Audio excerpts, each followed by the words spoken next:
안녕하세요. 아마티아의 진행자 권석화입니다. 오늘도 역시 전성구 전 세무서장님 모셔왔는데요. 지난 편에는 순자산가액에서 굉장히 자세하고 세세하게 설명해 주셨는데 오늘도 그 편에 이어서 정확하고 또 더 꼼꼼하게 설명해 주시려고 합니다. 그 전에 또 잠깐 정리를 하자면은 자녀한테 양도를 하는데 그걸 얼마를 받고 양도를 할 거냐. 그래서 결국 주식의 평가에 관한 문제였습니다. 그래서 주식 평가할 때는 시가 아니면 뭐 보충적 평가액 이런 등등의 방법으로 평가를 한다 말씀드렸습니다.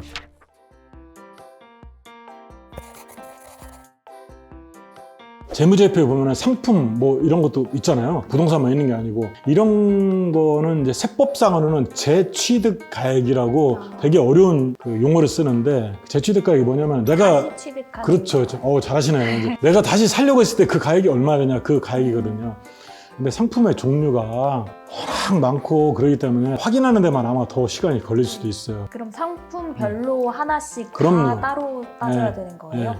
그렇기 때문에 그 재취득가액 확인하기 어려우면 장부가액으로 해도 큰 문제는 없을 것으로 이렇게 생각이 되는 장부가액이 이미 있잖아요. 그다음 회사 자산 중에 서화, 골동품 이런 것도 있어요. 많아요. 그런 것도. 그거는 매매 사례도 사실 그거 찾을 수도 없어요. 그럼 또 어떻게 보면 공식적으로 거래가 안 되는 경우가 많거든요. 그런 경우에는 2명 이상의 전문가가 감정한 감정가 평균액으로 그렇게 할 수 있도록 하고 있습니다. 요즘에 나오는 가상자산 있잖아요. 뭐 비트코인 뭐 이런 거. 양도 증여 상속 그 시점에 전후 한 달 동안의 평균액으로 그다음에 예금 적금도 사실은 뭐 그냥 예금 있는 거 그대로가 아니냐 이렇게 할 수 있는데 사실 엄밀하게 말하면 예금에다가 들어오지 않은 거기에 이자가 있잖아요. 네. 이자도 앞으로 받을 거잖아요. 그걸 플러스하고 이게 금액이 뭐 예금이 얼마 안 되느냐 의미가 없겠지만 이게 엄청나게 큰 금액이면 그 이자도 상당한 금액이 되거든요. 재무제표에는 반영이 안 됐지만은 평가 시점까지에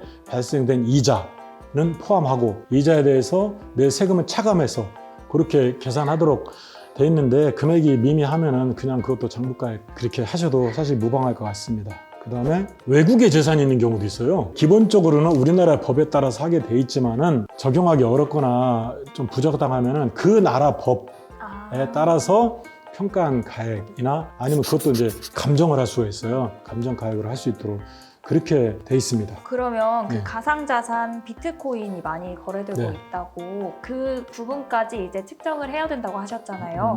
혹시 좀 더 구체적으로 설명을 네. 해주실 수 있으실까요? 그 가상자산을 평가한 사례가 사실 많지는 않은데 의외로 또 가상자산을 보유하신 분들이 많더라고요. 그래서 그거를 자녀분들한테 증여를 하고 싶다라고 해서 제가 상담을 한번 해드린 적이 있습니다. 제가 사실 몰랐던 부분인데 가상자산 즉 암호화폐 그분은 이제 비트코인이었는데 그거를 증여할 때는 그 자녀한테 그런 비트코인 자체를 넘길 수는 있더라고요.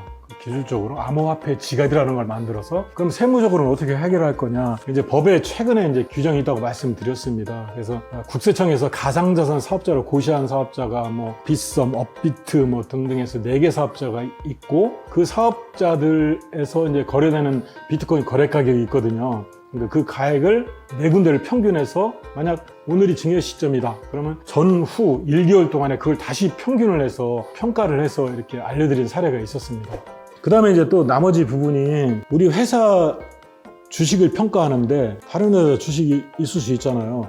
그러면 그 다른 회사 주식을 어떻게 평가할 거냐? 비상장 주식이면은 순손익가치 3, 순자산가치 2 해서 평가를 하도록 돼 있는데 그렇게 하면은 계속 그 평가를 또 하고 그래야 되는 문제가 있기 때문에 다른 회사 주식의 10% 미만을 우리가 보유하고 있다. 그러면 이제 장부에 있는 대로 인정을 해주겠다라고 해서 평가를 하고 있고 우리 회사가 비상장 회사지만 상장 주식을 보유하고 있는 경우도 있거든요. 많거든요. 그럴 경우에는 보유하고 있는 시점을 기준으로 해서 전후 2개월간 최종 가액의 평균액으로 이렇게 평가를 하게 돼 있고 그 다음에 또 이제 주식 관련된 다른 문제는 내 주식을 평가하고 있는데 내가 내 거를 보유하고 있는 경우가 있거든요. 그럴 경우에는 어떻게 평가해야 되냐. 그 주식을 가져와서 이 주식을 없애버릴 목적이 있어요. 회사의 주식을 감소시킬 목적으로 하는 경우에는 그냥 자산에 포함을 안 시키고 일시적으로 회사의 주식을 가져왔다가 샀다가 다시 다른 사람한테 팔 수 있잖아요. 그럴 경우에는 평가를 하긴 해야 돼요. 해야 되는데 어떻게 해야 되냐면은 내가 나에 속한 내 주식을 평가하려면 이거를 먼저 평가해야지 내 주식이 나오잖아요. 그러니까 서로 이제 순환 논리에 막 빠지게 돼요. 그런 거 이제 그걸 방정식 X로 넣어가지고 계산하는 공식이 있는데 그거는 나중에 혹시 그런 사례가 있으면 저한테 말씀해 주시면 공식을 알려드리겠습니다. 그런 사례가 있다는 거를 말씀드리고요.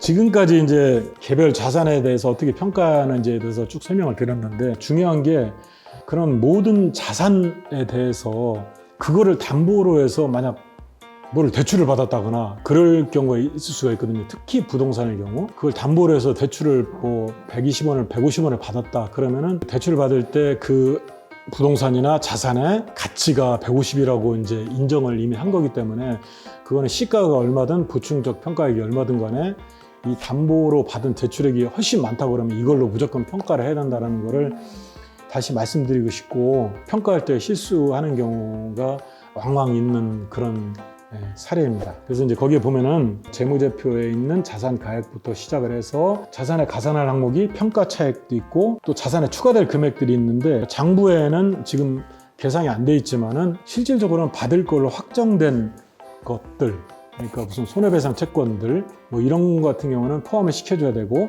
그 다음에 자산에서 또 제외시켜야 될 거는 제외시켜야 되거든요. 장부상에는 있는데 지금 시점에서는 자산의 가치가 없어진 것들 뭐 비용을 해서 이미 지출이 됐다든지 그런 것들은 제외를 시켜줘야 되고 또 마찬가지로 부채는 자산에서 빼낸 항목이잖아요. 그러니까 부채가 늘어난다는 거는 그만큼 자산, 순자산 가치가 줄어들게 되는 거죠. 부채 같은 것도 추가로 반영될 여지가 있는 거는 반드시 파악을 해서 부채에 추가로 해서 이제 차이까지 계산을 해줘야 되는 거예요. 네, 계산을 해야 되고 그 다음에 마지막으로 장부상에는 부채로 포함시키는 항목들이 있어요. 장부에 보면 뭐 준비금, 충당금 뭐 이런 식으로 되어 있는 게 있어요. 이건 정책적 목적으로 비용으로 넣어주고 뭐 부채로도 넣어주고 뭐 그런 항목들이 있어요. 그거는 이제 실제 부채는 아닌데 그냥 부채인 것처럼 들어가 있는 항목들이 있거든요. 그런 거는 이제 반대로 부채에서 빼주고. 그러면 부채에 넣는 항목은 어떤 거예요? 부채 넣는 항목은 장부상에는 반영이 안 됐어요. 근데 만약 평가 기준 시점에서 회사 직원들이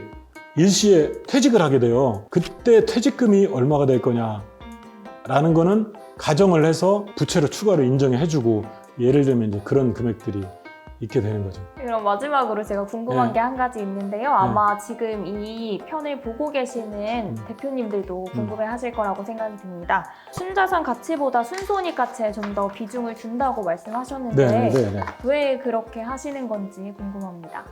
제가 그렇게 하는 건 아니고요. 그 주식 평가할 때 처음에는 순손익 가치하고 순자산 가치를 동일하게 뒀어요. 편하게 나누기 2 해가지고 했었거든요. 했는데 어떤 문제가 있냐면은 순손익 가치가 0이 되는 데가 있어요. 결손법인이 이제 그렇거든요. 그런데 그런 경우에도 이 회사의 가치는 아무리 영업이 이익이 없다고 하더라도 그래도 자산 가치만큼의 평가는 돼야 된다라고 그래가지고 순손익을 원칙으로 또 바꿨어요.